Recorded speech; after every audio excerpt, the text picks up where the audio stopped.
Okay, good afternoon. For this session, we have Mr. Shehin Ayub, research scholar, Cochin University of Science and Technology. He completed BTech from University of Calicut and MTech from Anna University. He specialized in signal processing. He has 8 years of teaching experience. He secured All India Rank 64 in CSIR Net 2014 and secured top ranks in GATE in several times. He authorized and published a book on signals and systems in 2020. Currently, he is a research scholar at Cochin University of Science and Technology on the research area in digital image forensic.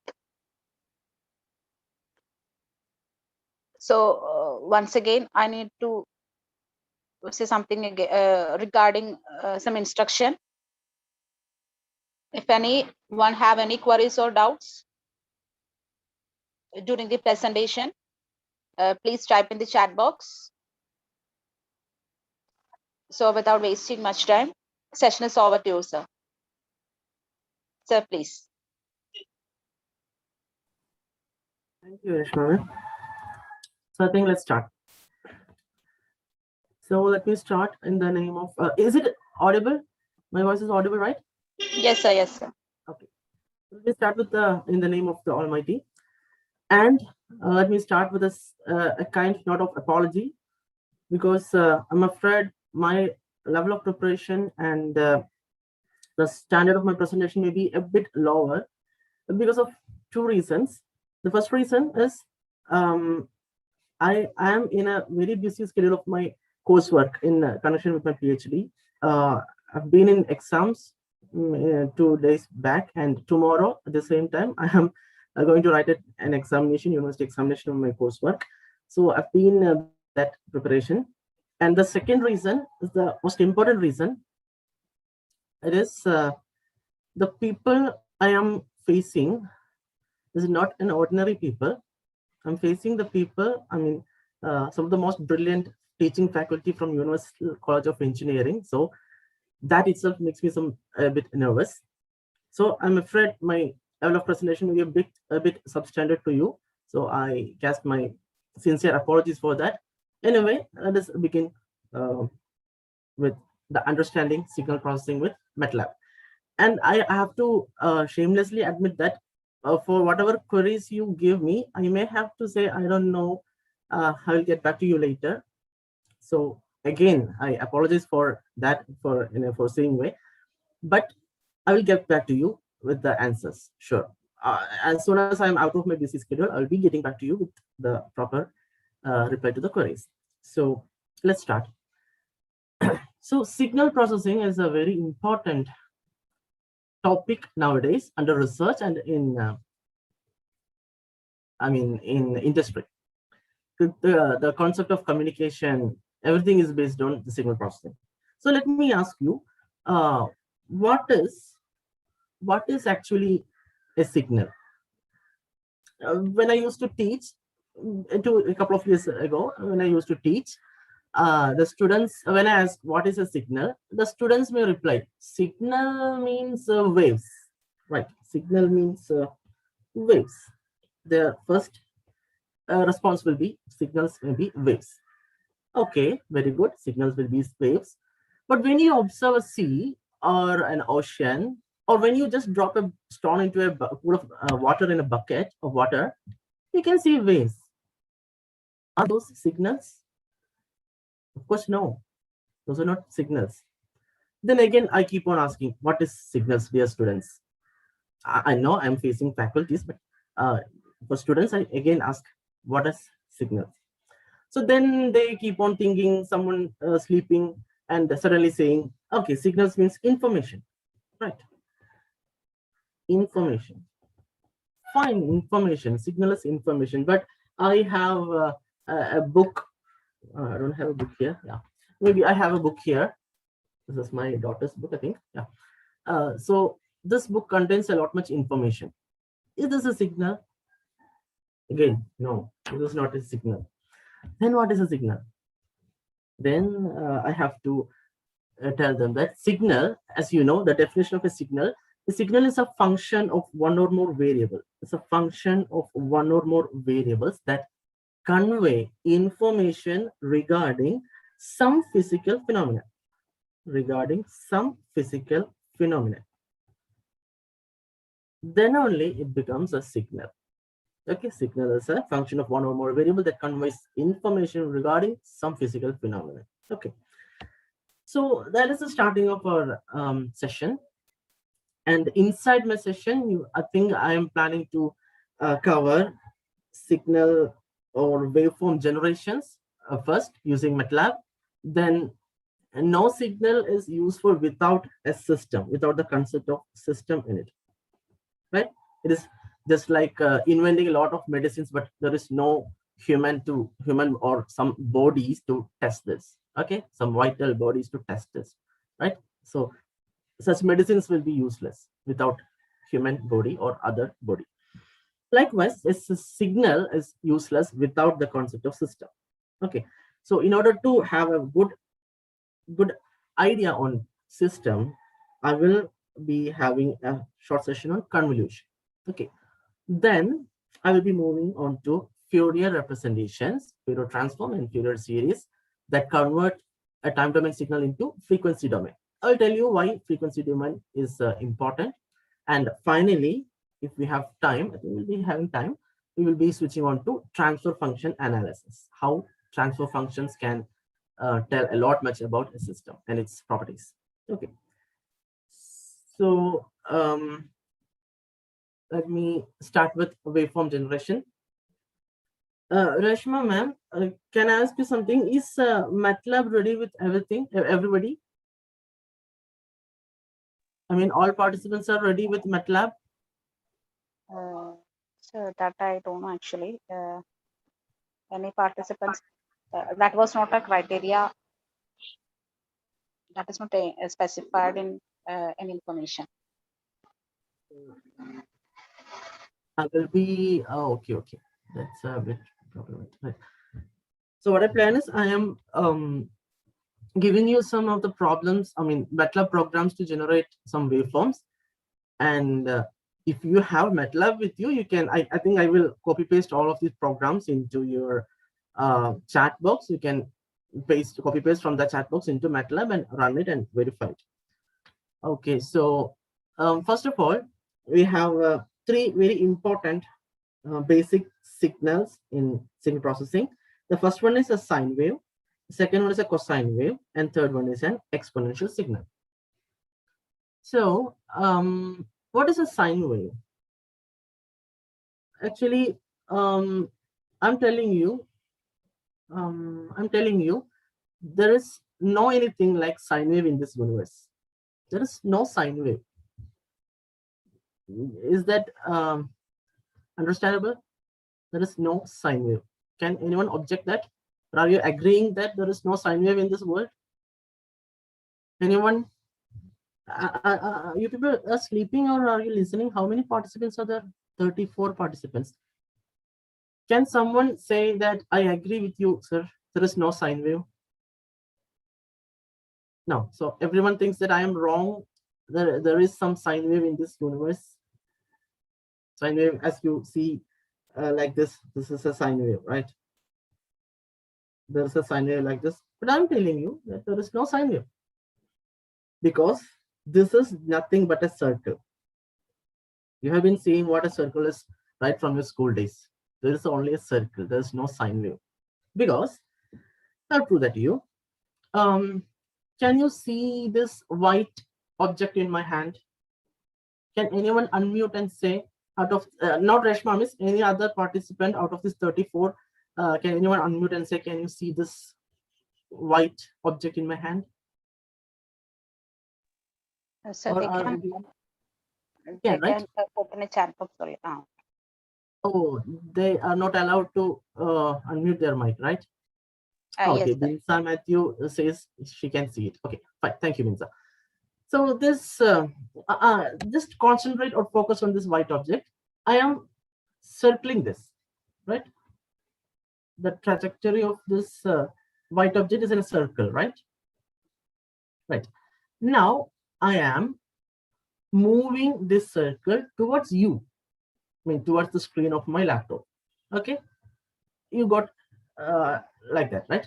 So I'm circling this thing, and while circling this, I am moving this white object towards you, towards the screen. Now visualize the same thing in a lateral point of view, right? In this angle, again I am circling this white thing, right? Now I am also moving this right thing towards you, right? I'm repeating, I'm taking this white thing, circling this, and moving this circle towards you, but you are observing this in a lateral way. This is nothing but a sine wave, right? This thing I was circling, but at the same time I am moving this circle towards the some of the axis.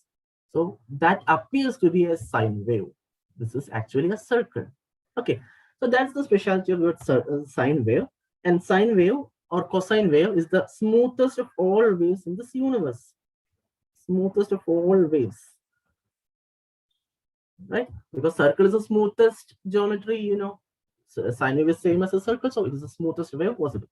Now, how can you generate a sine wave using MATLAB? This is a very trivial MATLAB program as far as you people are concerned. So the first command I have given us CLC, close all, clear all. You know what it is: to clear the screen, clear the images, clear the cache, etc. And then I have taken a matrix. MATLAB is made of matrix laboratory, you know that. So t equal to 0 is to 0.01 is to 4 pi. That means I'm taking a matrix T from 0 to 4 times pi, 4 into 3.14, right? So 0 to 4 into 3.14, and the resolution between, resolution between each sample is 0.01. So that means, in effect, T equal to first value 0, second value 0.01, third value 0.02, and it extends up to 4 into 3.14, some 12 point something like, yeah, 4 into pi. Sorry, 4 into pi. Okay, so this much values are in t-axis, and the next command is x equal to sine of t. You know, this will calculate another matrix x, which is the sine of each and every value in t. Sine of 0, sine of 0.01, sine of 0.02, and up to sine of 4 pi. Okay, so in this way, x matrix is calculated. Now subplot is there. You know, we are creating 2 row, 1 column environment. That means you have two, sorry, this is wrong. Yeah, 2 row. Okay. 2 row and 1 column seen here. Then plot t comma x means x will be plotted in the first column because it is 1 given here. Okay, and plot t comma y, where y is sine of 2 times t, right? Sine of 2 times t, that is plotted in this column. So you know all this, and you will get the result as a sine wave plotted. So unfortunately, I didn't include the waveform simulation output because I thought that you might be having a MATLAB with you. Anyway, don't worry. You know that the output of this program will be very clear to you because it's a trivial one. Now, so sine wave is being plotted. Now the next is cosine wave. How will you generate a cosine wave? Just replace sine of t by cos of t. Sine of t and cos of t are inbuilt commands in MATLAB, you know. Okay. And the next one is exponential. This is a very important waveform as far as signal processing is concerned. So here you can see I am having 4 plots. And 4 plots and 4 subplots. Yeah, 4 plots and 4 stems. What is the difference between plot and stem? You know, plot is a continuous plotting between within the x-axis, and stem is a discretized plot. Signals can be divided into continuous time signals and discrete time signals. So plotting discrete time signals, you can use stem. Okay. Now, what is plot t comma a? In a, I have given a equal to 2e raised to t. 2 exp of t means 2 e raised to t. So I'm taking a equal to 2 e to the power t. And now b is 2e to the power minus t. B is 2e to the power minus t. Now what is the difference between e to the power t and e to the power minus t? Obviously, e to the power t is a rising exponential signal. All exp of t will be exponential signals. Okay, we are dealing with exponential signal. And e to the power t is a rising exponential signal. Rising exponential signal. And what about the b? Signal b is 2e to the power minus t. Obviously, e to the power minus t is a decaying exponential. Decaying exponential signal. Okay. So that is about a and b. Now, what about the signal c? It is e to the power 2t. I think I will take the next slide. Okay. Here, this is e to the power. I will change that. Right. This is e to the power t. This is a rising exponential, and this is e to the power minus t. Okay. Now, what is e to the power 2t? E to the power 2t also will be rising exponential, right? Because the coefficient of t is a positive number. E to the power 2t is a rising exponential, but how will be it differing from e to the power t? What will be the obvious difference? Nothing but e to the power 2t, e to the power 2t, as you can see in the third figure, will be a rising exponent, but it will be faster. The rising will be faster when compared to e to the power t. Okay, so e raised to 2t is faster. So this rises within this time interval, while e raised to t has to take this much time to rise. Okay, there is a difference between rising also, and this is e to the power minus 2t. It is decaying, and the decay is very fast. Okay, so as for the magnitude of the coefficient of t increases, the rising or decaying takes place in a faster rate. And what about figure 2? Figure 2 is same as e to the power t, but it is a discrete time signal. It is sampled at it is sampled, right? What is the sampling frequency? This is a previous slide. What is the sampling frequency? Right, sampling is, I think you know, sampling is used to convert a continuous time signal to discrete time signal, so and so. So sampling needs a sampling frequency, right? So from this command, where we have defined the resolution of t, we know sampling time interval ts is equal to 0.1, because successive samples differ by 0.1 time unit, right? So t is equal to 0.1, and therefore fs is equal to 1 by 0.1. Okay, so that is sampling frequency.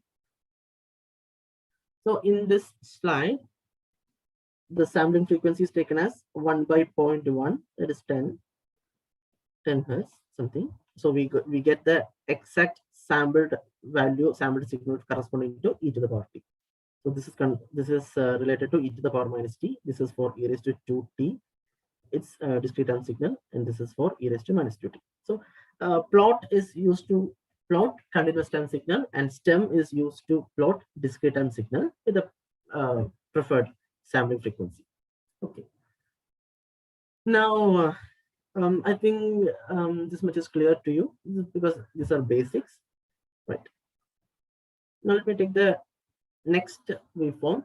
This is very important in signals and system processing: unit impulse and unit step sequence. I am saying this is unit signal and unit impulse. I mean, unit impulse and the unit step sequence. So these are sequence means these are all discrete time signals. So for plotting, first to plot impulse signal. I'm plotting impulse signal here in this section. I have just initially I have just defined what the time matrix is. T equal to -2 is to 1 is to 5. So every sample is differing by 1 unit, right? 1 unit. Then D equal to zeros 1 to 2, ones 1 1, zeros 1 5. This command this command inserts zeros, right, in the first row, for two values, this value and this value. Okay. Then comes these are metrics. So the first two values are zeros. Then 1s, 1, 1 means in the same row, next one value will be a 1. So this value will be a 1. Okay, here we have 1 at this value. And finally, zeros at 1 to 5, 1, 5. That means next 5 values, 1, 2, 3, 4, 5. These are all zeros. So in this way, we can define impulse function. But this is a dirty way of describing impulse signal because you have to be aware, you have to get a very strong idea about the T matrix. Then only this D equal to this command will be working without any error. So that is a kind of problem here. Anyway, keep there. Now the next session similarly will give you an idea about unit step signal. So again, for the same T, I haven't declared the T for a second time. So same T, U equal to zeros for 1, 2. So first row, first two values are zeros, right? And ones for 1 to 6. I mean, first row, 6 positions, 1, 2, 3, 4, 5, 6. 6 positions, we have got 1 there. Again, this the 2 and 6 should be in accordance with the definition of T matrix here. So this is a wrong, I mean, it's not wrong, but it's a nasty way of describing impulse signal and unit step signal. So let us go to another kind of definition for unit step signal. Unit step in a more convenient way. In a more convenient way.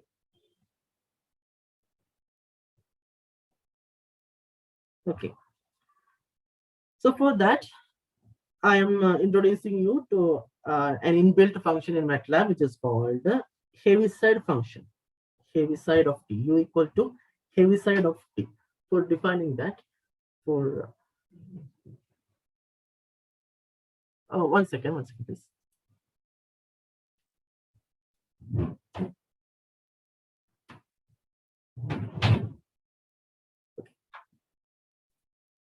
Sorry for the interruption.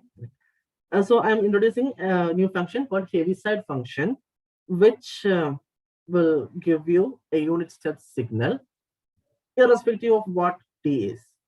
Irrespective means you don't have to confuse about what is the length of T or size of T.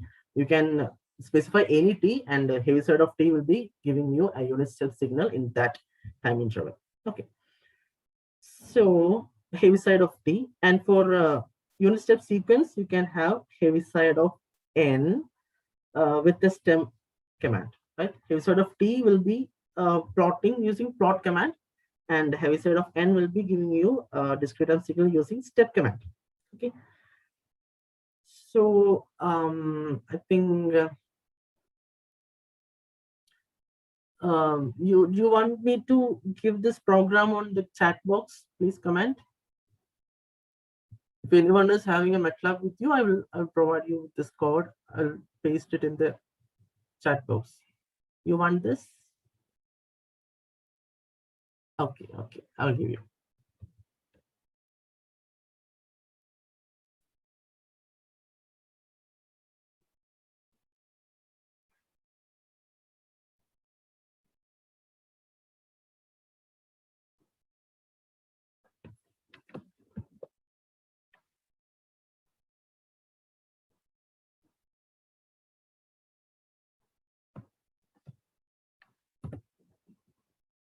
Okay, so this is the program that you can use to run for displaying a unit step signal, both in continuous time form and the discrete time form.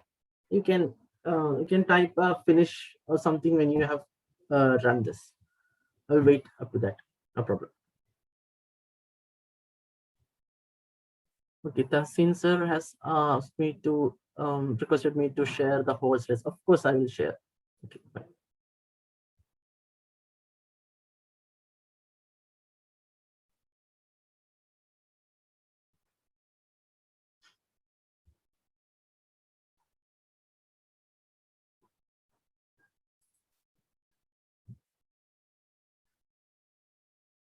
So if you have finished running on the MATLAB and obtained the output, you can type a finished. Anyone can type a finish there.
Is that finished, or is MATLAB taking too much time to run this? No, I think MATLAB will finish it very soon. If your system is having at least 8 GB RAM.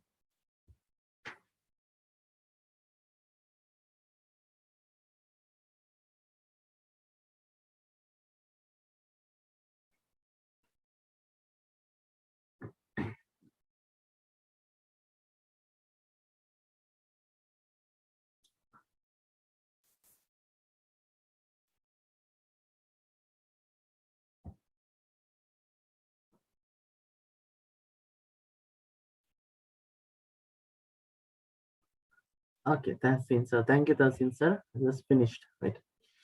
Okay, so I think you people have been getting the output from that program. So next, I would like to ask you a question.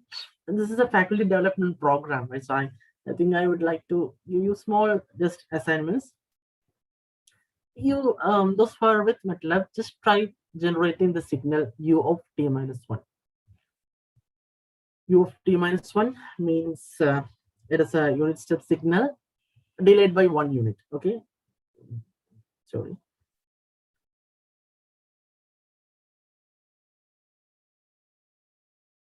Yeah.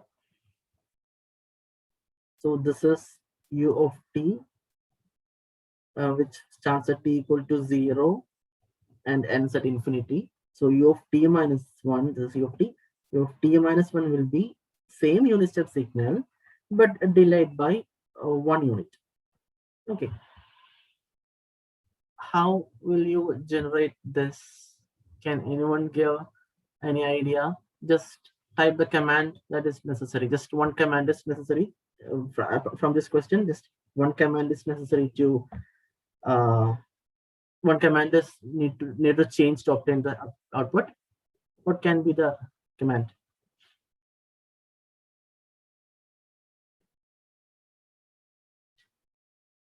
Okay, let me tell you, this is nothing but you can change this command to u equal to heavy side of t minus 1. That's it. So it will calculate or shift all t matrices, or shift or calculate u for all t matrix shifted by 1 unit. So u equal to heavy side of t minus 1 will give you a unit step signal delayed by 1 unit. Okay. And similarly, how can you generate a ramp signal and a square wave? Ramp signal. I think ramp signal is very, very simple. Someone have to type it in the chat box. U equal to what? What is the MATLAB command to get a ramp signal on MATLAB? U equal to what? I'm waiting for an answer, please.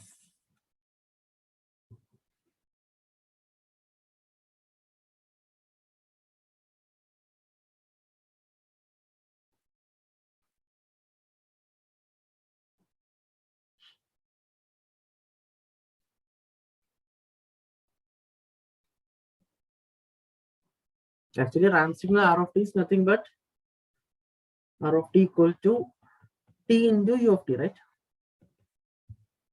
The t means signal t, just t means it will be something like this. Okay, yeah. This is the signal t. It will be a non-causal signal because it extends into left side of the time axis. But t into U of t will be a signal with positive time axis only, signal in positive time axis only. So ramp signals R of t means it is t into U of t. So how can you simulate a ramp signal in MATLAB? What is U equal to?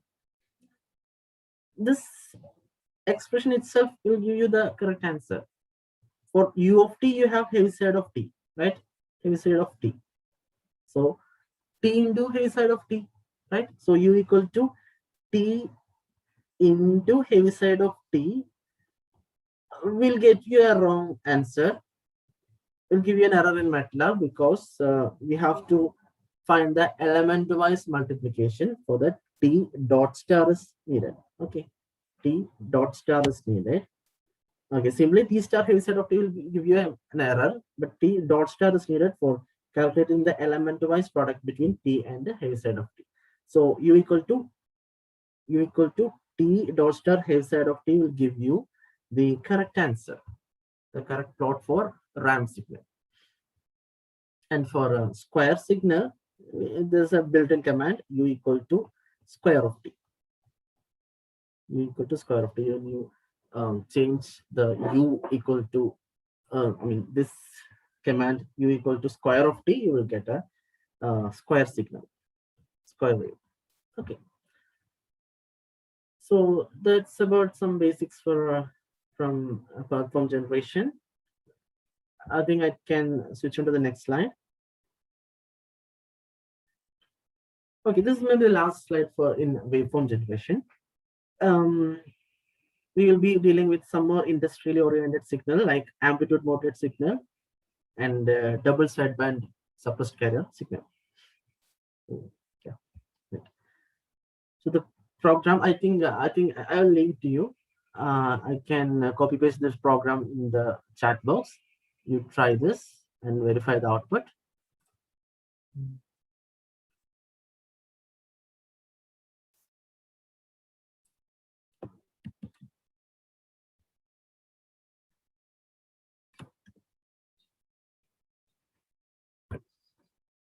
Yeah. So in the chat box, I have copy pasted the program to plot both double sideband suppressed carrier signal and double sideband full carrier A. So if you can listen, in the first statement, here is also, T, I have defined the T matrix, time matrix, and then M equal to 10 sine 2 pi 2t. That is my message signal. Message signal should be a low frequency signal. Okay, what is the frequency of message signal? It is nothing but 2, right?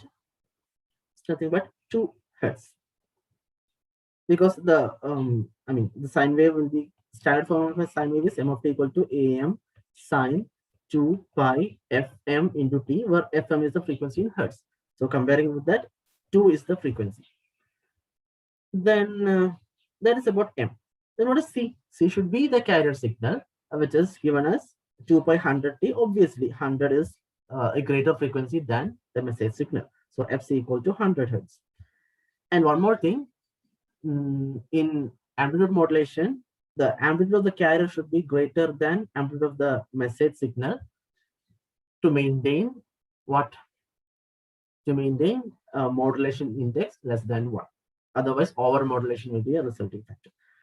So AM by AC, AM by AC is equal to, in this case, 10 by 20, that is equal to 0.5. So mu equal to 0.5, which is less than 1. So this is a good kind of modulation, under modulation, right? So now to get the double sideband suppressed carrier, I'm using this command SD equal to double sideband equal to M dot star C. I'm just multiplying the message signal with the carrier signal M dot star C. M star C will give you an error, but M dot star C will give you an element-wise product of the message signal with the carrier signal. And this will be the result of that modulation. You can see double sideband suppressed carrier. How can you verify that this signal is a double sideband suppressed carrier? There's a one unique property of double sideband suppressed carrier. Not unique, but a special property for double sideband suppressed carrier. There is nothing but you can see a phase reversal at zero variation. Right? Whenever the message signal reach zero, there will be a phase variation for the carrier signal. If you zoom in, you can see, I don't know how to zoom this presentation. I know. Okay, there will be a phase reversal at this junction. Okay, so that confirms that this is a double sideband suppressed carrier. And when you use this command, SAM is equal to 20 plus M dot star sine 2 by 100t. What is the what is the purpose of that expression?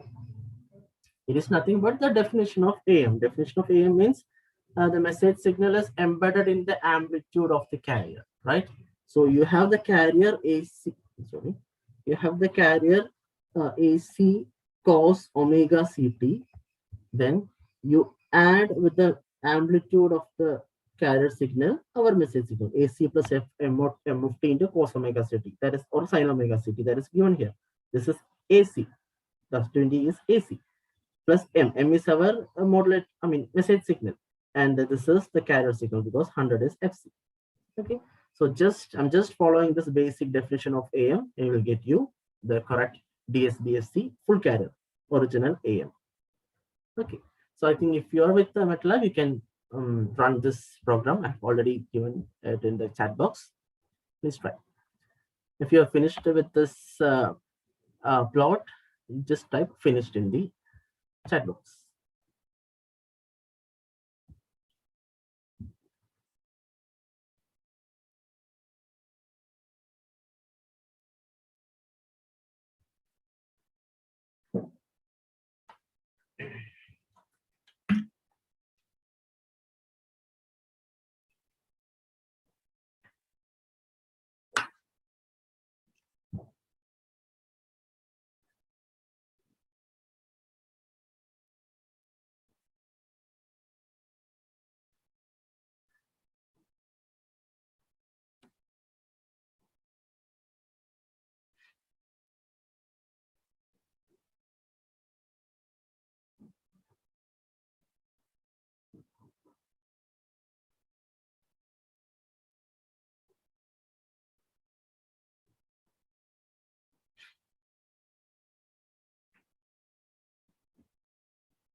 So if you have finished with the simulation, just type finish.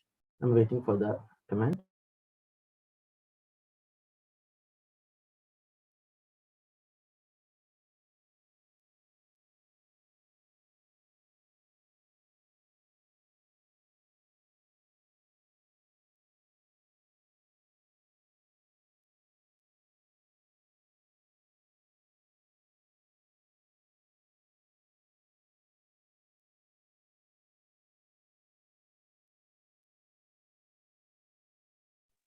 Oh, I'm really sorry. I have given you the messages to all panelists alone.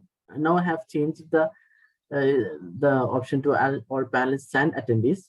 I think I will share this program once again. I forgot the setting. Yeah. I've once again shared the program to all panelists and attendees.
Okay, again, since I've replied, it is finished. So I think you might have got output. Right. So I think, oh, okay. One more emoji is here. He wants to, if he's there, he wants to ask you something, some question. So again, yeah, his question is, how about generating a BASK signal? Can you do this? Or can you suggest any options to generate a BASK signal? What is BASK? Binary amplitude shift keying. Binary amplitude shift keying. So what is binary amplitude shift keying? It is nothing but I think I will take another app. Okay. Yes. Yeah. So BASK means it is binary amplitude shift keying.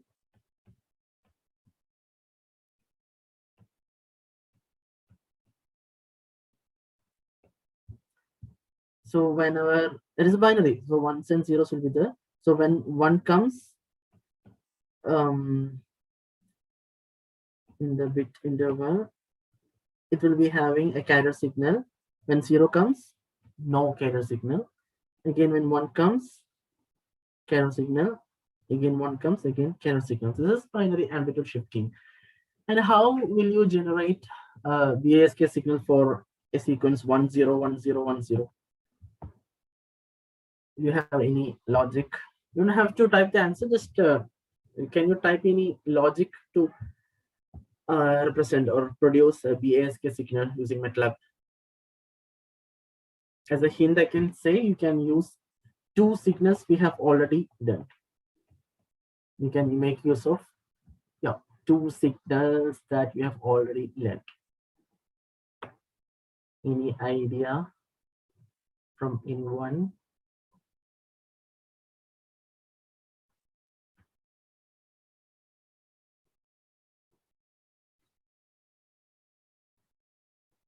Looking for an answer. Is there any logic to generate BASK signal using? Okay, again, give you a clue. You have to multiply two signals using message and carrier. Of course, it is. Which signal as message signal and which signal as carrier signal? Could you please tell me the specific signal?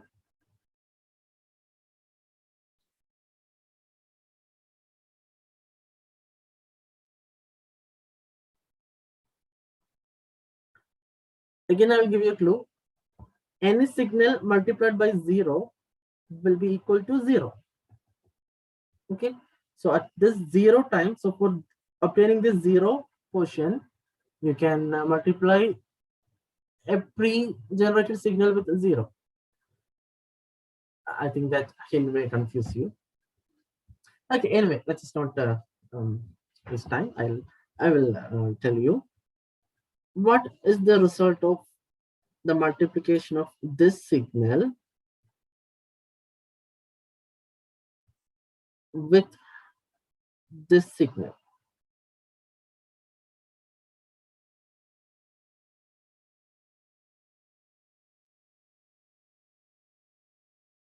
What will be the result of multiplying this signal with this signal?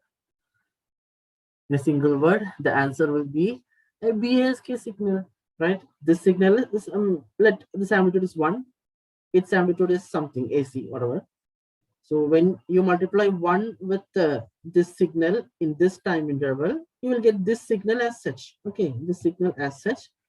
So here it is, the high frequency signal. Now, what is the resultant in the second time interval? This is T1, this will be T2. And what will be the result in the T2 time period?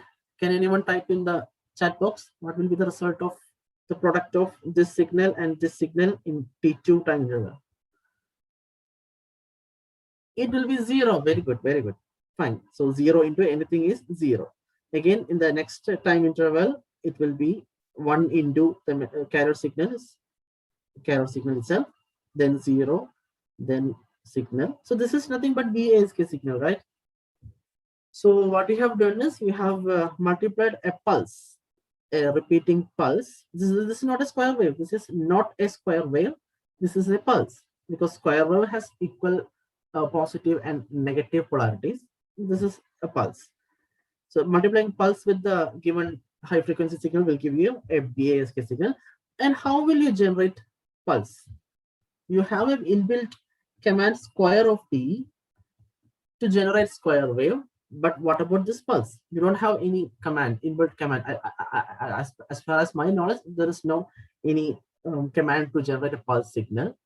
So we have to manipulate square of t to make it pulse. What will we do? We will add 1 plus square of t.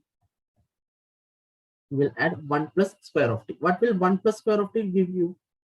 1 plus square of t will clamp the square of t to 1 unit. So this is square of t equal positive and negative, maybe minus 1 and 1. So 1 plus square of t will give you, this signal is clamped one time. So 2 and 0. Okay, 2 and 0. Square of t is clamped by 1 unit and will give you 1 plus square of t. Okay, but this is of amplitude 2. We need to change it to 1. What do you want to do? Just multiply by 0.5. 0.5 into 1 plus square of t. So 0.5 star 1 plus square of t is the command you need to give to get a positive pulse. Okay, this is 1.5 into 1 plus square of t. Now this signal multiplied with the sine wave, high frequency sine wave or pulse wave, will give you BASK signal. Okay, 0.5 or okay, A equal to 0.5 star 1 plus square of t. Then B equal to some sine 2 pi 100 t. We might have a different t earlier. Now U equal to A dot star B will multiply U equal to A dot star B will multiply this clamped square signal, that means pulse. This is a pulse with a sine wave, and this will give you the BASK signal. Okay. So this is the procedure to find or code to find out or generate BASK signal using MATLAB. Okay. So let me come back to our presentation. Okay. So I think I'm ending the waveform generation session here. Next, we will come into contact with the concept of systems. Right? Systems. So what is a system? Again, I have already told you that without systems, signal is meaningless. Okay, so systems are something that can process a signal, right? So as per definition given in Simon Higgins, system is an entity that can manipulate one or more signals to accomplish a function, right? This is important. To accomplish a function,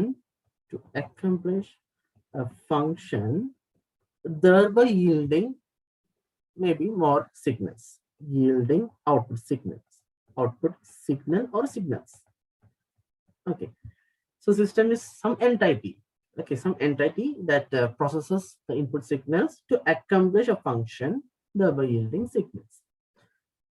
So, and we have already learned about LTI systems. These are linear time invariant systems. They are linear as well as time invariance. What does mean by linearity?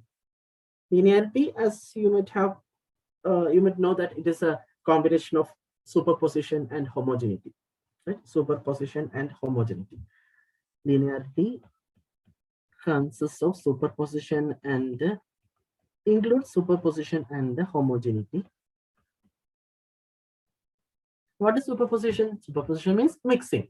If you mix two signals, the output also should be mixed. Homogeneity means if you scale a signal, the output also should be scaled. I think it needs a bit more explanation. I'll give to you. So linearity means superposition and homogeneity. Okay. And what is superposition? Superposition means, yeah, I'll tell you. If you have a system, and if you give x1 of t as a signal, input signal to the system, and if you get y1 of t as the output from that system, okay, and if at some other point of time I'm giving another signal x2 of t to the system, and this system gives me an output y2 of t corresponding to this particular input. Suppose x1 of t gives y1 of t as output, x2 of t gives y2 of t as output. So superposition says that if to the same system, if I give an input of x1 of t plus x2 of t, that means a mixture of two signals, then the output should be y1 of t plus y2 of t. So such systems are said to be obeying superposition. Okay. ഇതിനൊരു analogy ഉണ്ട്. ഞാൻ കുറച്ചേരം മലയാളത്തിൽ പറഞ്ഞോട്ടെ. Analogy ഉണ്ട്. എന്ന് വെച്ചാൽ നമ്മൾ ഈ മില്ലിലൊക്കെ പഠിപ്പിക്കാൻ പോയിട്ടുണ്ടാവില്ലേ, ഫ്ലോർ മില്ലിലൊക്കെ. അപ്പോ സപ്പോസ് x1 of t അരിയാണെന്ന് വിചാരിക്കാം. അരി മില്ലിലേക്ക് ഇട്ട് കഴിഞ്ഞാൽ ഔട്ട്പുട്ട് എന്താ കിട്ടുക? അരിപ്പൊടിയാ കിട്ടുക അല്ലെ? ഇത് അരിപ്പൊടി. മലയാളം അറിയാത്ത ആരെങ്കിലും ഉണ്ടെങ്കിൽ ക്ഷമിക്കാം, അരിപ്പൊടിയാ കിട്ടുക. അതേപോലെ ഗോതമ്പാണ് ഇടണമെങ്കിലോ ഗോതമ്പ് പൊടി കിട്ടും. ശരിയല്ലേ? ഓക്കെ. അപ്പോ ഇതേ മില്ലിലേക്ക് ഞാൻ കുറച്ച് അരിയും കുറച്ച് ഗോതമ്പും മിക്സ് ചെയ്ത് ഇട്ട് കഴിഞ്ഞാൽ അതിന്റെ ഔട്ട്പുട്ടിൽ എന്തായിരിക്കും? അരിപ്പൊടിയുടെയും ഗോതമ്പ് പൊടിയും മിക്സ് ആയിരിക്കും. ശരിയല്ലേ? That's what superposition is. Okay, so that's about superposition.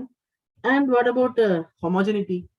Homogeneity means if to a system I am giving x1 of t as input and observing y1 of t as output, to the same system I am giving a x1 of t as input, and if it gives a y1 of t as output, this system obeys homogeneity.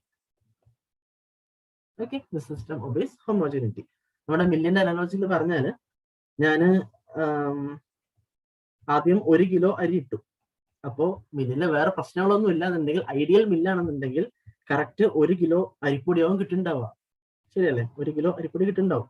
ഞാൻ എന്ത് ചെയ്തു? കുറച്ചു നേരം കഴിഞ്ഞപ്പോ ഒരു 2 kilo അരി ഇട്ടു. അപ്പൊ എന്താണ്ടാവുക? 2 കിലോ അരിപ്പൊടി ഉണ്ടാവും. മില്ലിൽ എവിടെയെങ്കിലും ഒന്നും ഒട്ടിപ്പിടിച്ചിട്ടില്ലാന്നുണ്ടെങ്കിൽ 2 കിലോ അരിപ്പൊടി ഉണ്ടാവും. This is homogeneity. So if a system obeys both superposition and homogeneity, that system is to be linear. Okay, so linear systems is very important in terms of signal science systems or mathematics or whatever branches. Linearity is very important. Okay, so let's get back to our presentation. Okay, So convolution is a very important operation as far as systems are concerned. As far as LTI systems are concerned. LTI systems are concerned. LTI means linear and time invariant. Oh, I forgot about time invariance. What is time invariance? Time invariance means if the input is given at a t seconds delay, the output also will be delayed after t seconds. Okay, ഞാനിപ്പോ സാധാരണ ഒരു റൂമിൽ വന്നിട്ട് ഒരു light on ഒരു switch on ചെയ്ത് tube light വിചാരിക്കുക ഒരു 0.5 സെക്കൻഡ്സ് കഴിഞ്ഞിട്ടാണ് ട്യൂബ് ലൈറ്റ് കത്തിയെന്ന് വിചാരിക്കുക. ഞാൻ എന്ത് ചെയ്യണു, ഒരു 2 സെക്കൻഡ് വൈകിട്ടാണ് സ്വിച്ച് ഓൺ ചെയ്യുന്നത്. എന്തുണ്ടാവുക, അതേ ഡിലേ അവിടെ ഔട്ട്പുട്ടിലും ഉണ്ടാവും. ട്യൂബ് കത്താൻ അതേ 2 സെക്കൻഡ് ഡിലേ ഉണ്ടാവും. അങ്ങനെയാണെങ്കിൽ ആ system obeys time invariance. So for such linear time invariant systems, there is a magic operation called convolution. What is the specialty of convolution? This is a magic. It's a revolution in terms of signals and system processing. If you know that this system is having an impulse response h of t, impulse response, I am reminding you that impulse response is the response of a system to impulse input. Right, response or output of a system when the input given is impulse, unit impulse signal, that is h of t.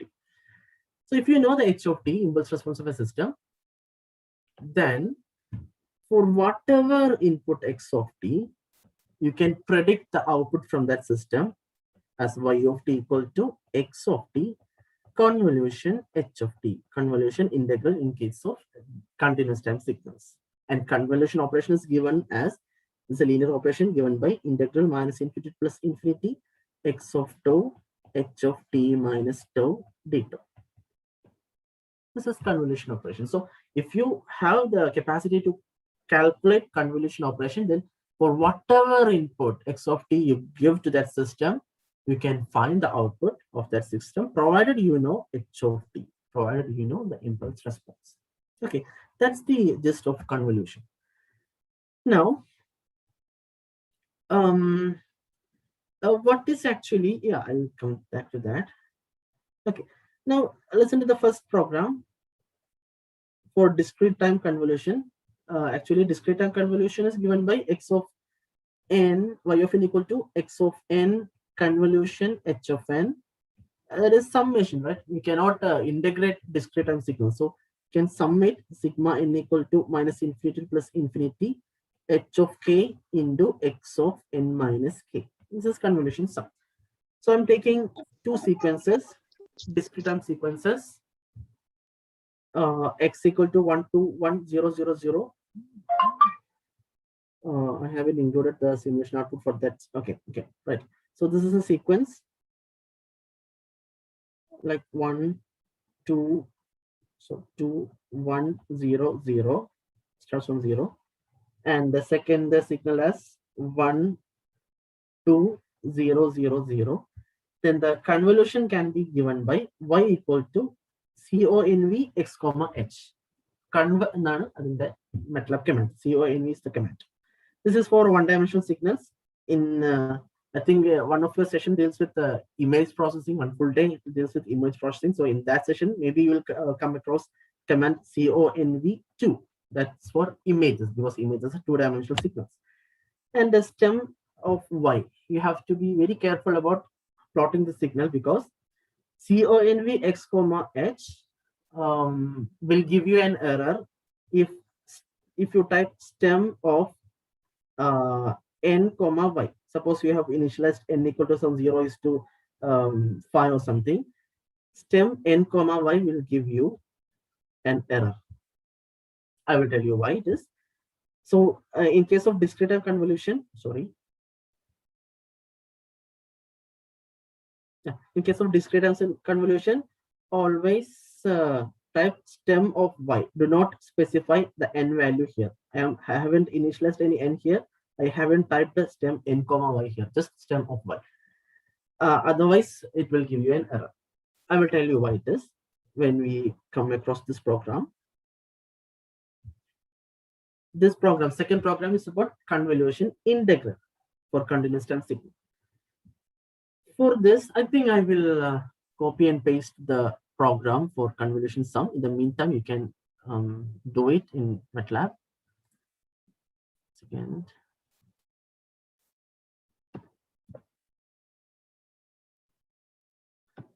So I have given you, oh, sorry. Yeah, I have given you the MATLAB command to find out the convolution integral for two rectangular pulses. X of t is a rectangular pulse. H of t is also a rectangular pulse, but in an advanced or delayed manner, time delayed version. And the output is a triangular signal. Convolution output is a triangular signal. Now listen to the program. What I have done is I have initialized t, then xt equal to, xt means x of t, equal to heavy side of t minus heavy side of t minus 2. Heavy side of t minus heavy side of t minus 2 will give you the signal, right? Heavy side of t means the signal, I mean, it's a unit step signal. Heavy side of t minus 2 means it's the same unit step signal, but delayed by 2 units. So subtracting heavy side of t minus 2 from heavy side of t will give you only this portion. So this is a rectangular pulse, which duration 2. Okay, similarly, h of t is given as heavy side of t plus 2 minus heavy side of t. Heavy side of t plus 2 means an advanced version of heavy side of t. So that signal, heavy side of t plus 2 starts from t equal to minus 2. It is advanced, non-cosine, right? Then minus heavy side of t. Heavy side of t means it's ordinary step signal. So subtracting the second signal from the first signal, you will get only this portion. Okay. So the output, so I have a plot t comma xt, you have this plot, subplot 312 plot t comma ht, you have this plot, and okay, and yt equal to convolution xt ht comma same. I have added an option in the argument same here. See, in single quotes. That's very important. Otherwise, you will get an error because convolution actually has some time axis constraints. I will take another window. Okay. I will tell you some quick notes regarding convolution. If you have, so yeah, if you convolve two rectangular pulses of same width, right? Of same width, but maybe of different amplitudes. Let this be x of t. Let this be h of t. This starts from x of t starts from 0 to 2. H of t starts from 2 to 4. Same duration, 2 units, but they have different amplitudes. Different or same amplitudes, that doesn't matter. What will be the output? In examination point of view, what we do is we express x of t in x of tau index, then h of tau, then we find h of minus tau, then find h of t minus tau. So that will be something like this, h of t minus tau. Then you move this signal forward or advance this and calculate the integration of the product of x of tau and h of t minus tau, and every instant you will get the answer. But there is a very simple procedure to obtain the output of convolution of two rectangular pulses. I'll tell you. So x of t and h of t are the signals to be convolved, and y of t is the output. The starting point of the output, right? Starting point of the output will be the sum of the starting points of the inputs, right? 0 and 2. Right? X of t starts at t equal to 0. H of t starts at t equal to 2. So the starting point of y of t will be 0 plus 2 equal to 2. So y of t starts somewhere at 2, t equal to 2. This is time axis. And similarly, x of t ends at t equal to 2. H of t ends at t equal to 4. So the end point of y of t will be 2 plus 4 equal to 6. So the y of t signal should end somewhere at t equal to 6. And now the greatest point is the result of convolution of two rectangular pulses of equal width equal width will be a triangular signal. A triangular signal. So there is a triangular signal you need to draw, and the rise time of that triangular signal will be same as fall time. This rise duration will be same as fall duration. And there's one more thing. There's one more thing. Is there any doubt or confusion? Okay, whatever. So the slope of rising edge will be equal to the product.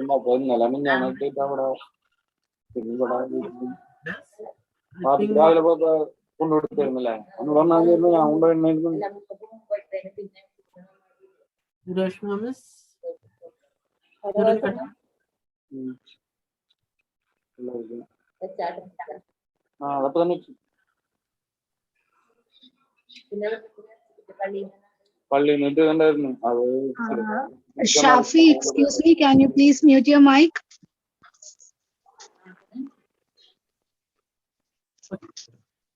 I'm sorry, sir, for the disturbance. It's okay. So the slope of this rising edge will be the product of the amplitude of these two signals. That is 2 into 1 equal to 2. So slope is 2. Slope is 2 means, okay, this value will be, what will be this value? This is the exact midpoint between 2 and 6, right? So it should be 4. Okay. So slope equal to 2 means from 2 to 4, we have to raise the amplitude. What will be the amplitude? Slope is 2. So 2 equal to delta y. Delta y we don't know. Divided by delta x. Delta x is 4 minus 2. 2. So delta y will be equal to 4. So this amplitude should be equal to 4. That's required, right? The same slope will be for the negative edge also, or trailing edge also. So this is a very simple procedure to find out the convolution output for rectangular pulse having equal width. And what will be the signal if the rectangles will be having unequal width? Any idea? If equal width, you will be having a triangular signal. If these rectangles are having unequal width, then what will be the output signal? Any idea? It will be, I'm looking at the chat box. It will be a,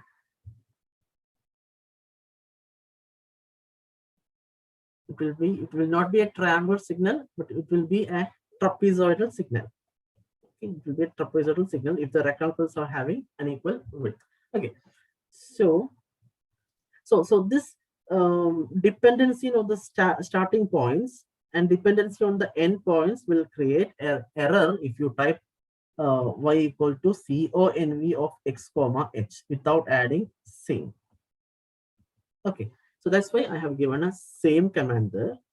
Let's go back to the presentation.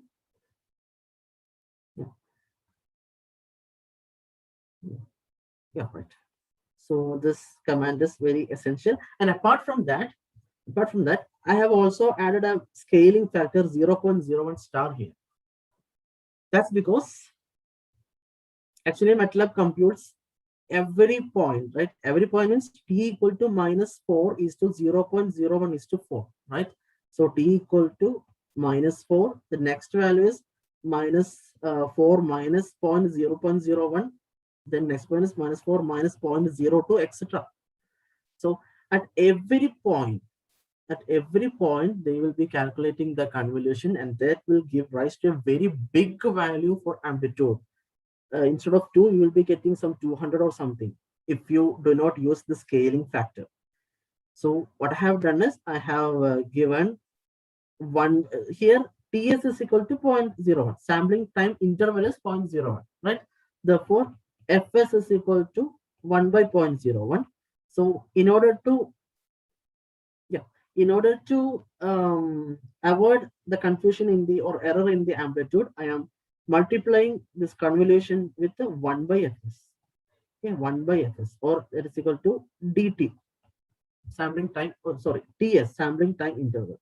That's why the presence of 0.01 happens here. So when you execute this command, you will be getting a fair triangular wave at the output.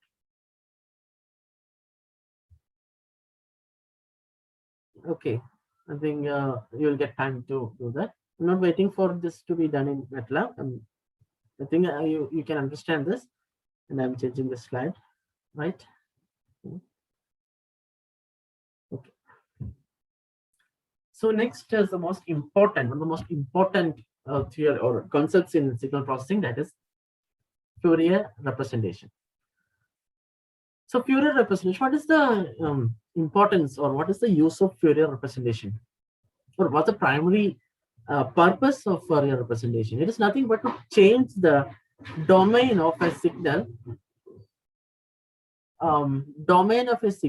from time to frequency. Usually we have represented a sine wave like this, right, in time domain. The sine wave is in time domain. But studies on signals reveal that just analyzing a signal in this time domain will not give sufficient information about that signal, right? So Fourier, the scientist Fourier, who worked on this, and he said that understanding a signal in frequency domain will render you with a lot more data or lot more information regarding that signal. Okay, നമുക്കറിയാം നമ്മളിപ്പോ നമ്മുടെ നാട്ടിലിപ്പോ ഒരു കല്യാണാലോചന വരികയാണെന്നുണ്ടെങ്കിൽ നമ്മൾ എന്താ ചെയ്യാ, നമ്മള് ചെക്കന്റെ അല്ലെങ്കിൽ പെണ്ണിന്റെ നാട്ടിലും ഒക്കെ അന്വേഷിക്കും അല്ലെ. നാട്ടിലെന്ന് വെച്ചാൽ ഒരു ഡൊമൈനാണ് അല്ലെ, അയാളുടെ ഡൊമൈനാണ്, നാട്ടിലൊക്കെ അന്വേഷിക്കും അയാൾ എങ്ങനെയുണ്ട്, അയാളുടെ സ്വഭാവം എന്നൊക്കെ അന്വേഷിക്കും. പക്ഷെ അതുകൊണ്ട് നിർത്തോ? ഇല്ല, അയാൾ പഠിച്ച സ്ഥാപനത്തിലും കൂടെ നമ്മൾ അന്വേഷിക്കും അല്ലെ. അന്വേഷിച്ചിട്ടില്ലെങ്കിൽ അന്വേഷിക്കണം കേട്ടോ. അപ്പോ അയാളുടെ പഠിച്ച സ്ഥാപനം അത് വേറൊരു ഡൊമൈനാണ്. ആ ഒരു ഡൊമൈനിലും കൂടി അയാളുടെ ബിഹേവിയർ കണ്ടാല് അയാളുടെ കറക്റ്റ് സ്വഭാവം നമുക്ക് മനസ്സിലാവുള്ളൂ. അതേപോലെ തന്നെയാണ് സിഗ്നൽസും. അയാളുടെ ടൈം ഡൊമൈൻ മാത്രം നോക്കിക്കഴിഞ്ഞാൽ അയാളുടെ എല്ലാ ബിഹേവിയേഴ്സും സ്വഭാവങ്ങളും നമുക്ക് അറിയില്ല. Okay, someone needs to be spoken in English. Nothing. I have given a very trivial analogy here. When we move forward with some marriage proposals, we inquire about the bride or bridegroom, not only in his household or in his premises where he lived, but also in his college where he studied. Usually we do like that, right? So when we inquire only about his household premises, you will not get sufficient information about the behavior of that person. But when we inquire about his college activities, especially study tour and all, you know that your faculties, you know that. I'm going deeper into that. So if you inquire about his college activities, then you will get some more information about the behavior of that person. This analogy is used in signals also. If you study that signal in time domain alone, you will not get all the information. But if you study the signal's frequency domain, then we will get sufficient information. Then only you will get sufficient information about that signal. That's what I'm saying. Okay. So that is why Fourier representation is very important. And in MATLAB, when we are concerning about MATLAB, discrete Fourier transform is used in MATLAB as the command F50. You know, in digital signal processing, F50 is used for calculation, computational complexity, to reduce computational complexity and all. You know, F50 of the signal is the command used. Okay. So I am taking, as an illustration, I'm taking a sine wave, no, cos wave. Cos wave and sine wave are both same. Cos wave is not so delayed as sine wave. Sine wave is 90-degree delayed from cos wave. There's no other difference between cos and sine. And cos and sine, both are circles, as I have already told you. So I'm taking a cos wave, cos 2 pi 2000t, where fm equal to 2000, right? I'm taking the signal and finding its Fourier domain. And what will be the Fourier transform of a sine wave or cos wave? You might have studied that the Fourier transform of sine or cosine will be impulses, right?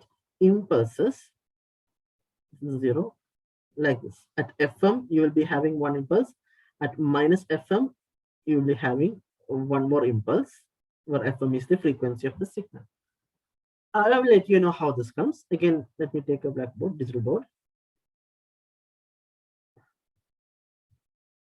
So our aim is to find the Fourier transform of the signal m equal to some cos 2 pi fmt, or this I can say 2 pi fm is omega m, so cos omega mt.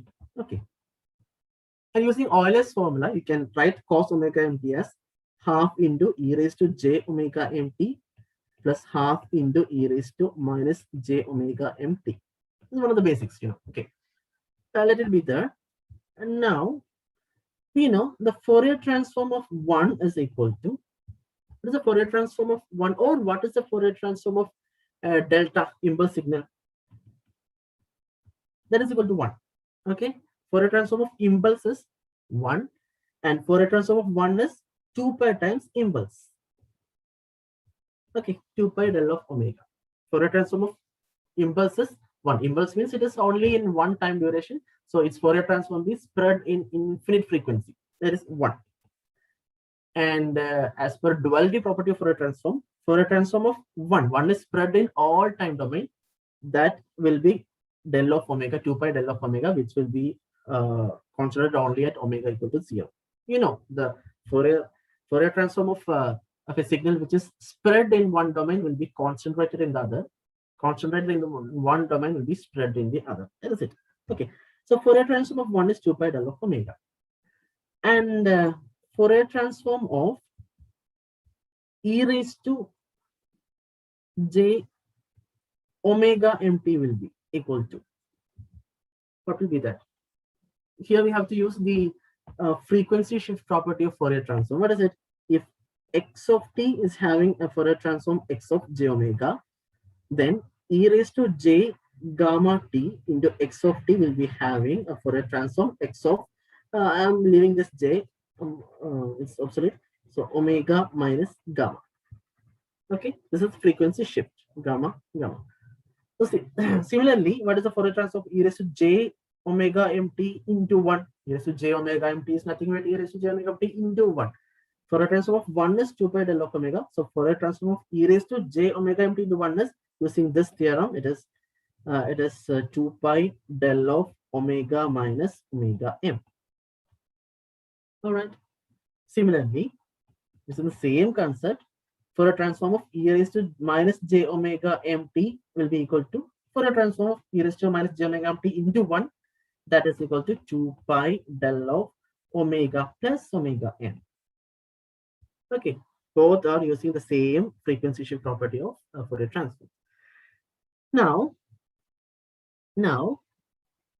if I am multiplying this with half, Fourier transform is linear. Fourier transform obeys linearity property. So when I scale this with half, here also I can scale it with half. So it goes, and the answer is pi into del of omega minus omega m. Similarly, here also 1 by 2 means it is pi del of omega plus omega m. Okay. Now I am adding these two equations. Adding this equation and this equation.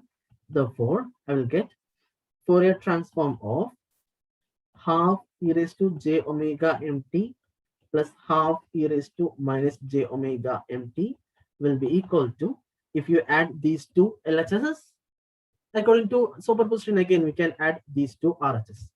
So this is pi into del of omega minus omega m plus del of omega plus omega m. The meaning is the Fourier transform of half e raised to j omega t plus half e raised to this thing is nothing but cos omega mt from this equation, Euler's theorem. So Fourier transform of cos omega mt will be equal to pi into del of omega minus omega m plus pi into del of omega plus omega m. What is the meaning of this RHS? This means the frequency domain will be del of, what is the difference between del of omega and del of omega minus omega m? Del of omega minus omega m means the same impulse function shifted by omega m units. So we have an impulse at omega m, and this means we have scaled by pi. and we have an impulse at minus omega m also. So this is the Fourier transform of a cosine signal or sine signal. Okay, sine signal is here you have 1 by 2j here, and e raised to j omega t, and it is minus. Okay, no difference. So the Fourier transform of sine or cosine will be having impulses at corresponding frequency. This is omega means it is 2 pi f minus 2 pi f. Okay, so that's what we have proved in the MATLAB command. Yeah, right. So m equal to cos 2 pi fmt will be having two impulses. First should be at fm, second should be at minus fm. You have to verify fms. We have given fms 2000, right? This is 2 into 10 raised to 4, right? 0.2 into 10 raised to 4. So 0.2 into 10 raised to 4 means it is nothing but 2000. So clearly we have a spike. Actually, this should be an impulse, but practically we don't have an impulse signal. There is no impulse signal possible in practical sense. So there's a high spike. Instead of impulse, there's a spike at fm and minus fm. So our answer is correct. I think I will give you time to verify this. I will copy paste this into chat box. Okay.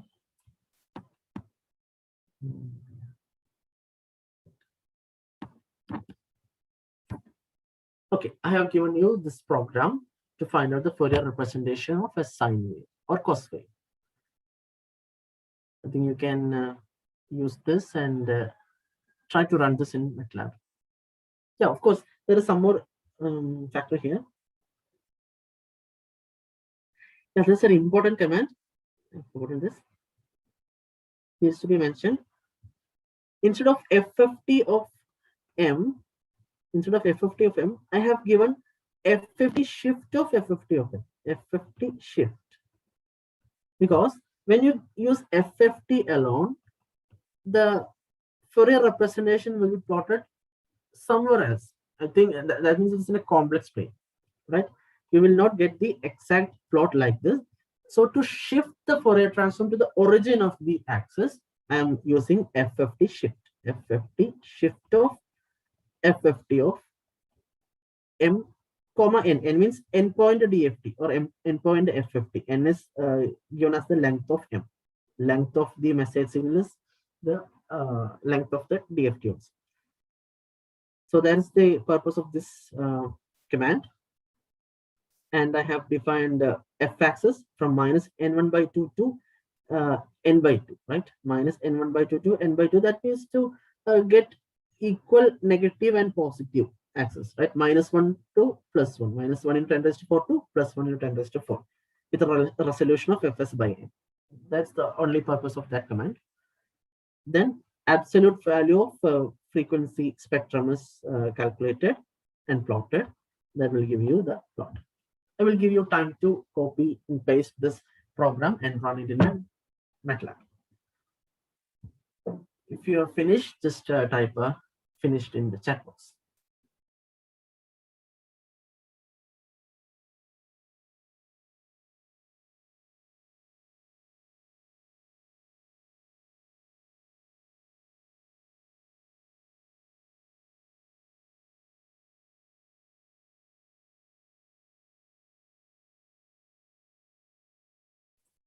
Okay, thank you, Tahsin, Tahir. You're finished with the program. So I think I can move on to the next slide. Again, our emoji has come. So he needs to ask you something very important. It can be that.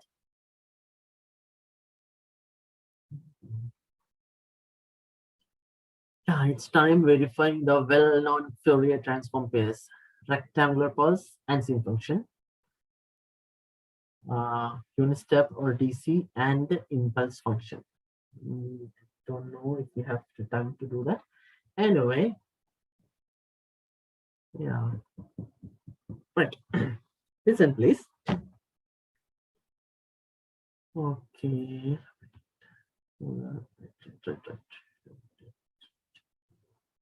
Okay.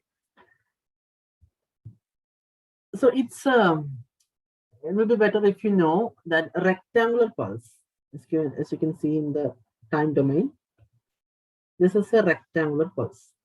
So minus 1 by 2, 2 plus 1 by 2, and amplitude 1. This is a rect of t. Okay. Rectangular pulse, when you find out the Fourier transform, you will get a sinc function. Sinc function in F domain, for frequency domain. What is sinc function? This is similar to a sine wave, but a damping with main lobes and side lobes. This is sinc of F.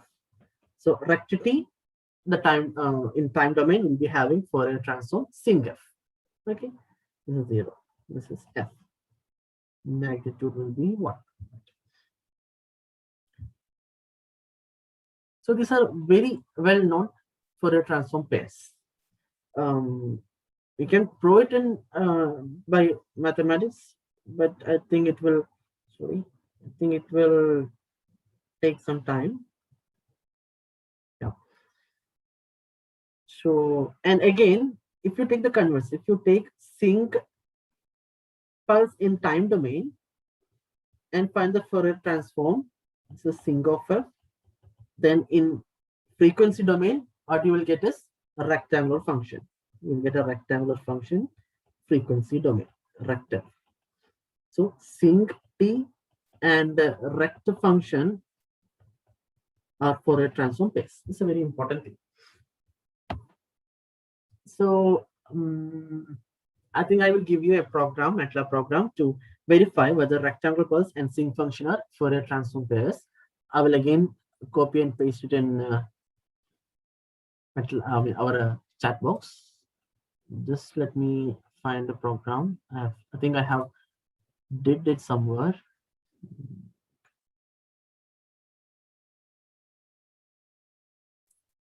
Yeah, right.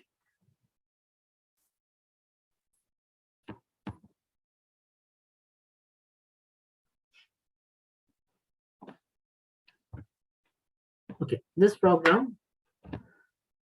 calculates the Fourier transform of a rectangular pulse. Fourier transform of rectangular pulse. I think you can quickly do it in MATLAB and verify.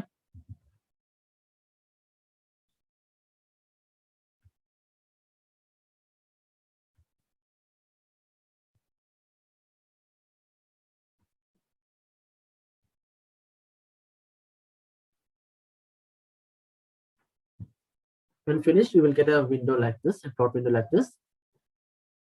The top one is a rectangular function, rectangular signal, and the bottom is a sinc function, the magnitude of a sinc function in frequency domain. Just let me know if you're finished.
Okay, very good, Tahsin, sir. He has obtained the output. And similarly, sorry.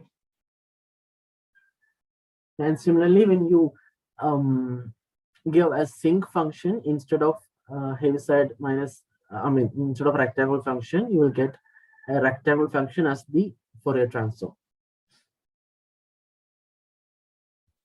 This function is approximately a rectangle function, but not perfectly because of a phenomenon called the Gibbs phenomenon. I think I will not narrate that because it takes much time about Gibbs phenomenon. Anyway, it closely approximates a rectangle function. Okay, and I think I will go to the next slide. So Fourier series need to be mentioned very importantly in signals and systems, especially when we are talking about frequency domain representations, because Fourier series representation invented or developed by Fourier was a milestone in multidisciplinary analysis, right? Not only in signal processing, but many other branches of engineering and physics, Fourier series analysis are made use of. It's a revolution. It was a revolutionary finding.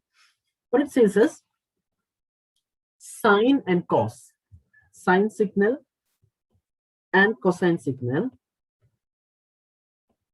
These are orthonormal basis functions that can be spanned to generate any signals on space, right? On 2D space. Sine and cos are orthonormal basis functions. Orthonormal basis functions that can span any signal on a two-dimensional space, right? This can be proved by, yeah. If someone would have taught signals and systems, you must be remembering that the Fourier series of is a cosine signal, right? This is a cosine signal, which is an even signal, even function. This is no, okay, fine. Just forget it. Think of something else. Fourier series of a square wave. You take a square wave. When you analyze this Fourier series of a square wave like this, it starts from t equal to 0 like this. Okay, this is a an odd signal because it is anti-symmetric, right? Okay, so if you analyze a square wave and find its Fourier series using a trigonometric Fourier series using the formula a0 equal to dc, then an equal to 2 by t integral x of t into cos n omega 0 t, and the bn equal to similarly x of t sine n omega t, and etc. You will get that an will be equal to 0. A0 also 0. It is a DC component. This is DC component will be the area under one time period, which has equal positive and equal negative components, which will cancel each other and give you DC component as 0. An will be 0. I'm not going into the solution of this, and Bn will be equal to, remember it is proportional to 1 by n pi. Okay, 1 by n pi. 1 by n pi or something, right? Proportional to 1 by n pi. So what we get is n equal to 0. So cosine component will be equal to 0, and only sine components will be 0. Bn will be the coefficient of sine components. Remember that any signal can be represented as a combination of sine and cosine. That is the gist of Fourier series analysis. So here this signal is odd signal, so its odd component only will be present. Bn will be present, and it is equal to 1 by n pi. So a square wave will be equal to 1 by n pi, right? Okay. So it should be cos t plus even components are 0, right? 1 by 3 cos 3t plus 1 by 5 cos 5t plus 1 by 7 cos 7t plus etc. Goes like that, right? So according to Fourier series, a square wave is actually a sum of cos t plus a scaled but a triple more frequency cos 3t, right? This is cos 1t, this is cos 3t. So this is threefold more frequent than cos t. So cos t plus cos 3t plus something into cos 5t plus something into cos 7t, like that. We can verify this concept using MATLAB. We go back to the slides. So this program, you can see this program, or I will copy and paste this much for simplicity right now in the chat box.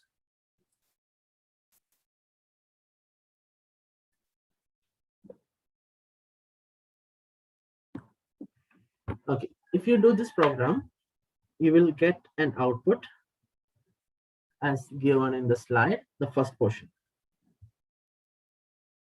If you closely observe the program, what I have done is I have initialized a t, initialized y and w as 0, and now I have given a for loop for I equal to 1 to 35 with a resolution of 2. That means 1, 3, 5, 7, etc. I have already given as cos t equal to sine t plus or cos t plus whatever 1 by 3 sine 3t plus 1 by 5 sine 5t. I'm coming to this 1 by 7 sine 5t, etc. Okay, so I equal to 1, 3, 5, 7, etc. odd numbers. Then x equal to 1 by I sine it.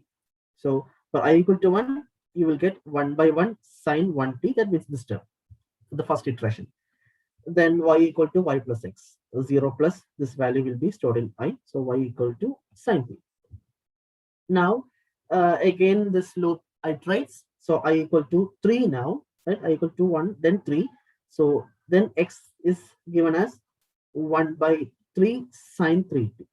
Now y is accumulated on x. So y equal to sine t plus these two terms, 1 by 3 sine 3t. And the next iteration, it will add 1 by 5 sine 5t because I equal to 5 here.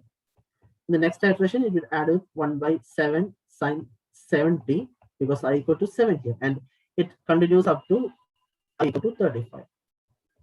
So if you run that this command, you will get something very close to a square wave, something very close to a square wave. It is not a perfect square wave because of the occurrence of Gibbs phenomenon, but it is closely approximating a square wave. And if you change this 35 to some 77, that will give you a more precise square wave. Again, it will not be a perfect one, but it still resembles more to a square wave. So I'm waiting for your response if it is finished or not.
Okay, thank you, Tasin. Again, you can continue with the next slide. Okay, the second part of this program will give you a sawtooth wave, because sawtooth wave can be given by sine t minus 1 by 3 sine 5t. No, sine t minus 1 by 2 sine 2t plus 1 by 3 sine 3t. Alternate components will be negative. So that is given by w equal to w minus 1 to the power j star t. Okay, if you have, I think I will share this slide to you and you can run this in the meantime. So the final topic of our session is transfer function analysis. So what is transfer function? Transfer function is when asked to students, they say that transfer function is the ratio of output to the input. But that is wrong. Ratio of output to the input is gain, not transfer function, right? It is just gain. So what is transfer function? Transfer function is having 2 points. One, it is the ratio of the Laplace transform of output to the Laplace transform of input. First thing is ratio of Laplace transform of output to the Laplace transform of input. Second point is provided the initial conditions are 0. This is transfer function. You take the output transform divided by input transform while you are treating the initial conditions as 0. This is transfer function. Okay. So what is the use of transfer function? Why we are taking so much pain to calculate a transfer function? Why? The transfer function will give you a very solid idea about the behavior of a system, whether it is stable, whether it is causal, non-causal, etc. I think we will demonstrate three main techniques to derive whether or judge whether a system is stable or not. Yeah, stability is just concerned, right? I'm using pole zero plot of a system or transfer function. Then I'm getting a root locus plot, if you remember the control system portions, and again a body plot. Again, that is in control system procedures. So I will give you a transfer function and just randomly I'm occurring a transfer function h of s equal to s square plus 2s plus 3 divided by s cubed plus 6s square plus 11s plus 6. And this program will give you 3 figures. I haven't told you the importance of this command figure.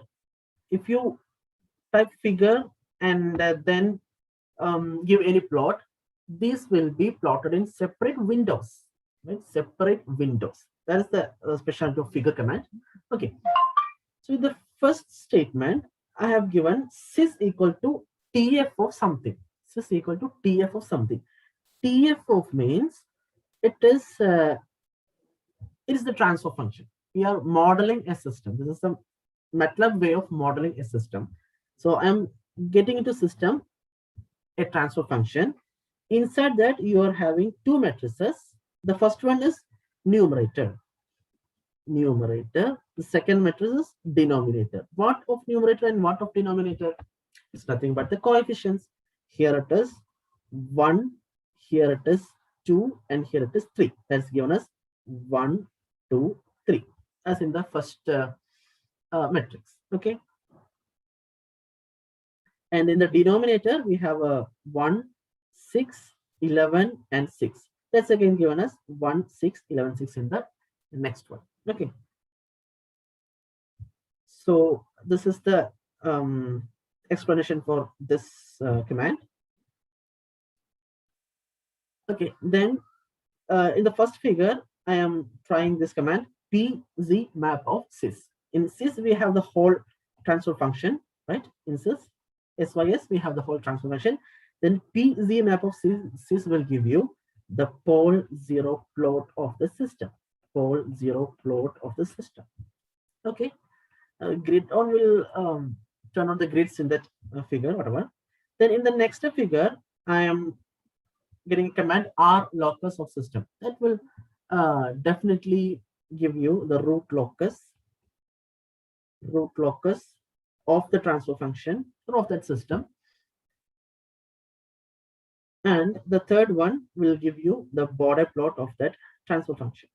Border plot, border of sys. These are inbuilt commands and powerful inbuilt commands in MATLAB.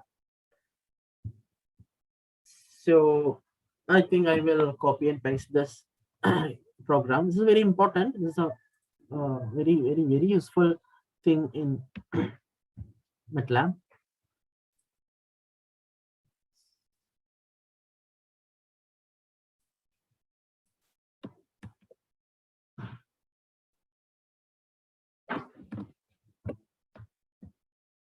So while typing this command sys equal to tf of something, you have to be very strict that the coefficient should be in the decreasing order of the power of s. 1 will be the power of s square, then 2 will be the power of next lower degree of s, that is 2s, then finally this s raised to 0. 3 will be the coefficient of s raised to 0. If if in case 2s is missing, you have to type 0 there. Otherwise the answer is wrong.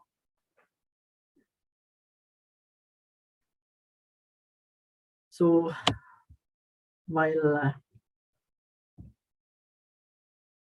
executing this command, I think I will go to the next slide. You may get this output. Now it is clear. It is clear in viewing. The first one is pole 0 map. You will get a pole at 1, 2, and 3. Before that, let me ask you a question. Is this system stable? S square plus 2s plus 3 by s cube plus 6s square plus 11s plus 6. This was our transfer function. But just looking at the system, can you tell me that this system is stable or not? Since it is a third order system, this degrees 3, there is a very simple technique to know whether this is stable or not. That is, you multiply these two coefficients, the middle two coefficients, and if it is greater than the coefficient of this further s degrees, then the system will be stable. This will be very useful for those who are preparing for GATE or other competitive examinations. So this coefficient and this coefficient 6 into 11. If this is greater than this coefficient and this coefficient, that is 1 into 6, product of these coefficients, then the system is stable. So 6 into 11 is 66, is definitely greater than 6. So this system is stable. This is a shortcut to obtain. This will be practical only in third order systems. Okay, no further higher order systems can be analyzed like this.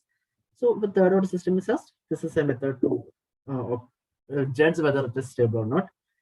And while obtaining the output of this system, with this program, you will be getting 3 poles, 1, 2, and 3.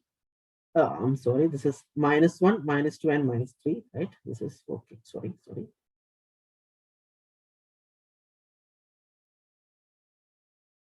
Yeah. This is -1, -2, and -3. So this pole is at -1, this pole is at -2, this pole is at -3. If you're using MATLAB, then just hover your mouse around that figure. That will show the magnitude of that pole, then overshoot of that pole, damping of that pole. Everything will be obtained in MATLAB plot if you just hover your mouse pointer on that pole. Okay, so this pole is -1, this is -2, -3. There are no other poles. We have a 0 here, a 0 here. 0 is not so useful here. So is the system stable? Can anyone type in the chat box whether from the position of poles and zeros, could you tell me this system is stable or not? Anyone please type in the chat box.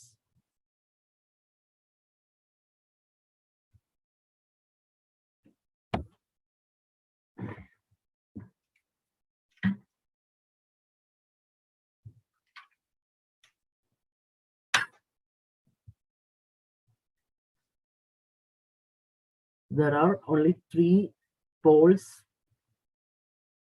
yeah, there are 3 poles for the system, and all these 3 poles are in the negative S-plane, negative half of the S-plane. So is the system stable?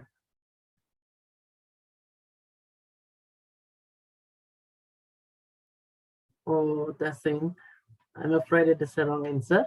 The system is stable because you know that if all the systems, if all the poles of a system are on the negative S-plane, then that system is causal and stable, right?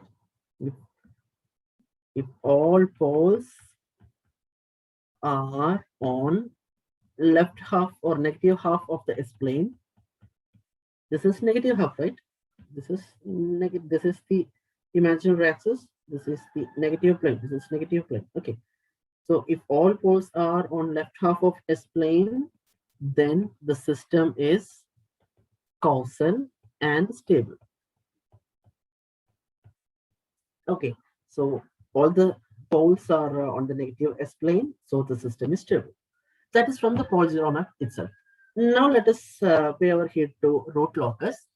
The root locus means it is the locus of the roots of the system. If we increase the gain k, if we suppose that we have a gain here k, then if we increase that gain to from 0 to infinity, the locus of the roots is given by the root locus plot. Okay, so from that root locus plot, that in this area the root will never go to the positive side of the S-plane. This is negative side of the S-plane. Here also there is no any plot in the positive side of the S-plane.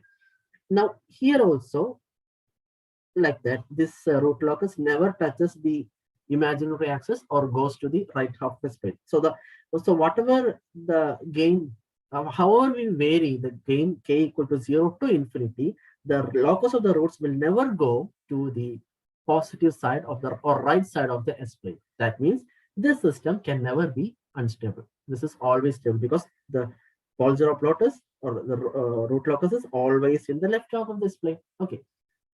Again, finally, in the body diagram, again in the body diagram, from the body diagram, to judge the stability, we need to find out phase margin and gain margin.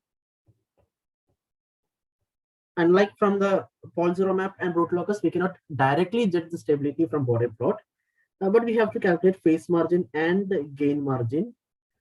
But if I start to tell that, we'll be out of our timing frame. So I think I'll stop here, because if you judge the phase margin and gain margin from the body diagram, then also you can easily determine whether the system is stable or not. Okay. So I think this is enough for the session today. And I have to agree that I was a little nervous before taking the session, because I'm facing so many assistant professors from so many colleges. Initially, I thought it was only from a university college, but this was from many colleges. So, okay. Anyway, if I have made some mistakes and all, you can comment me, or if you have any queries, you can ask right now before I end up the session. Is there any queries? Thank you, Shahin sir. If anyone have any queries or doubts, please put in the chat box.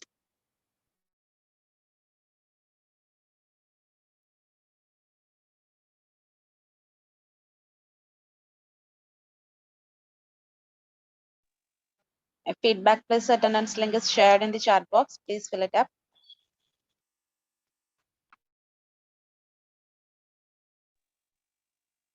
Okay, so shall I wind up, sir? Yes, ma'am. Okay. Thank you, Shahan sir, for this informative session. It is actually an interactive session. It was an interactive session on the behalf of the EC Department of Universal Engineering College. I express my gratitude towards you, sir. Thank you. Thank you, sir. Is there any feedback from the audience? Thank you, Anajia ma'am. Thank you, Smita ma'am.